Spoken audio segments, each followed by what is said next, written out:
दो कुत्ते आपस में बात कर रहे थे। पहला कुत्ता बोला, यार कल रात के 3 बजे मेरे माली ने एक चोर को पकड़ा। दूसरा कुत्ता बोला, वैसे क्या कर रहा था तू उस समय? पहला कुत्ता बोला, मैं तो आराम से सो रहा था। मैं कुत्ता हूँ, इंसान थोड़ी हूँ जो रात के 3 बजे तक नेट चलाऊं। किसी गांव में एक संत आए। उनकी ख्याति सुनकर गांव का एक वृद्ध किसान उनसे मिलने पहुंचा। उसने अपने कुछ कष्ट बताए और मुक्ति की राह पूछी। संत बोले, तुम वृद्ध हो गए हो, चलो मैं तुम्हें अपने साथ भक्ति के मार्ग पर लिए चलता हूँ। ऐसा करने से तुम कष्टों से पुनर्तः मुक्त हो जाओगे। किसान को अपने परिवार से मोह था। वह बोला, महाराज जरा पोते पोतियों के साथ समय गुजार लूं, फिर मैं आपके साथ चलूंगा। संत ने हामी भर दी। कुछ वर्षों के बाद संत वापस आए तो वृद्ध किसान बोला, जरा अपने पोते पोतियों का विवाह देख लूं, फिर मैं आपके साथ चलूंगा। संत ने हामी भर दी। कुछ वर्षों के बाद फिर संत आए तो उन्होंने देखा कि वृद्ध किसान के घर के बाहर एक कुत्ता बैठा है। संत ने योगबल से जान लिया कि वृद्ध किसान की मृत्यु हो गई है और अब उसने इस कुत्ते के रूप में नया जन्म लिया है। मृत्यु तक रिश्तों के मोह में पड़े रहने से उसे कुत्ते का जन्म मिला है। संत ने योगबल से कुत्ते को उसके पूर्वजन्म को याद दिलाई तो वह बोला, मेरे पड़पोते पपोतियां अभी नादान हैं। आजकल जमाना खराब है, मुझे उनकी रखवाली करनी है। वो थोड़े समझदार हो जाएं, फिर आपके साथ चलूंगा।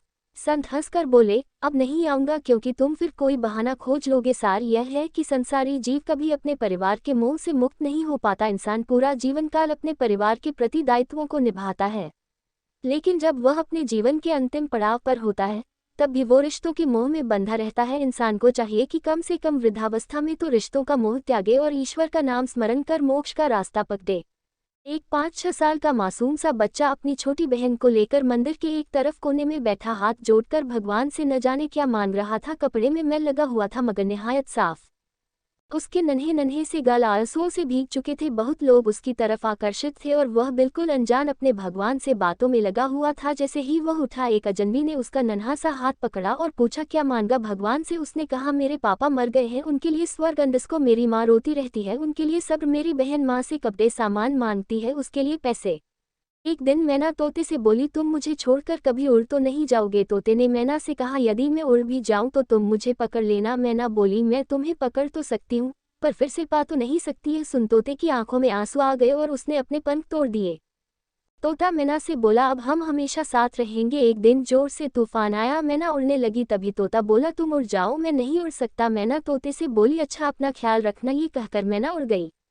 जब तूफान थमा और मैना वापस आई तो उसने देखा कि तोता मर चुका था और एक डाली पर लिखा था, काश वो एक बार तो कहती कि मैं तुम्हें नहीं छोड़ सकती, तो शायद मैं तूफान आने से पहले नहीं मरती। एक बार एक कौए को रोटी का एक टुकड़ा मिला। इसे वह अपनी चोंच में रख रहा था। वह एक पेड़ पर बैठा था। अचानक एक लोमड़ी वहां आई तो उसने कौए की चोंच में रोटी का टुकड़ा देखा। लोमड़ी बड़ी चालाक थी। उसने कौए से कहा, आपकी आवाज बहुत ही अच्छी और प्यारी है, कृपया गीत गाकर सुनाएं। मूर्ख कौवा अपनी तारीफ सुनकर बहुत खुश हुआ और गाने के लिए जैसे ही अपना मुंह खोला, रोटी का टुकड़ा नीचे गिर गया। लोमड़ी रोटी का टुकड़ा उठाकर भाग गई और कौवा मूर्ख बन गया।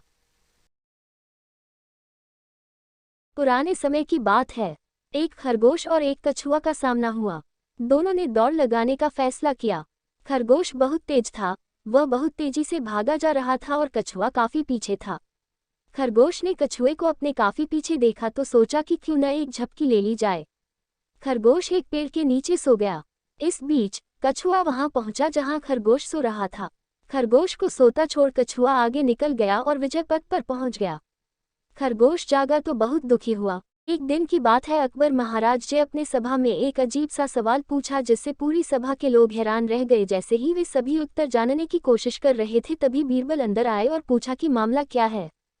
उन्होंने उससे सवाल दोहराया। सवाल था, शहर में कितने कौवे है? बीरबल तुरंत मुस्कुराए और अकबर के पास गए। उन्होंने उत्तर की घोषणा की। उनका जवाब था कि नगर में 21,523 कौवे हैं। ये पूछे जाने पर कि वह उत्तर कैसे जानते हैं, तब बीरबल ने उत्तर दिया, अपने आदमियों से कौवे की संख्या गिनने के लिए कहीं। यदि अधिक मिले तो कौवे के रिश्तेदार उनके पास आसपास के शहरों से आ रहे होंगे, यदि कम है तो हमारे शहर के कौवे शहर से बाहर रहने वाले अपने रिश्तेदारों के पास जरूर गए होंगे। यह जवाब सुनकर राजा को काफी संतोष मिला। इस उत्तर से प्रसन्न होकर अकबर ने बीरबल को एक माणिक और मोती की जंजीर भेंट की। वहीं उन्होंने बीरबल की बुद्धि की काफी प्रशंसा करी। एक नमक बेचने वाला रोज अपने गधे पर नमक की थैली लेकर बाजार जाता था। रास्ते में उन्हें एक नदी पार करना पड़ता था। एक दिन नदी पार करते वक्त गधा अचानक नदी में गिर गया और नमक की थैली भी पानी में गिर गई। चून की नमक से भरा थैला पानी में घुल गया और इसलिए थैला ले जाने के लिए बहुत हल्का हो गया। इसकी वजह से गधा बहुत ही खुश था। अब फिर गधा रोज वही चाल चलने लगा। इससे नमक बेचने वाले को काफी नुकसान उठाना पड़ता। नमक बेचने वाले को गधे की चाल समझ में आ गई और उसने उसे सबक सिखाने का फैसला किया। अगले दिन उसने गधे पर एक रुई से भरा थैला लाद दिया। अब गधे ने फिर से वही चाल चली। उसे उम्मीद थी कि रुई का थैला अभी भी हल्का हो जाएगा, लेकिन गीला रुई ले जाने के लिए बहुत भारी हो गया और गधे को नुकसान उठाना पड़ा। उसने इससे एक सबक सीखा। उस दिन के बाद उसने कोई चाल नहीं चली और नमक बेचने वाला खुश था।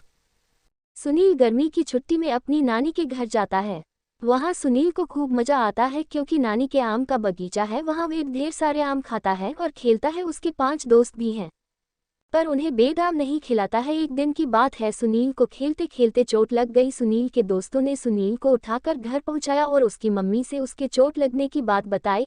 इस पर सुनील को मालिश किया गया। मम्मी ने उन दोस्तों को धन्यवाद किया और उन्हें ढेर सारे आम खिलाए। सुनील जब ठीक हुआ तो उसे दोस्त का महत्व समझ में आ गया था। अब वह उनके साथ खेलता और खूब आम खाता था। नैतिक शिक्षा: दोस्त सुख दुख के साथ ही होते हैं, उनसे प्यार करना चाहिए, कोई बात छुपाना नहीं चाहिए।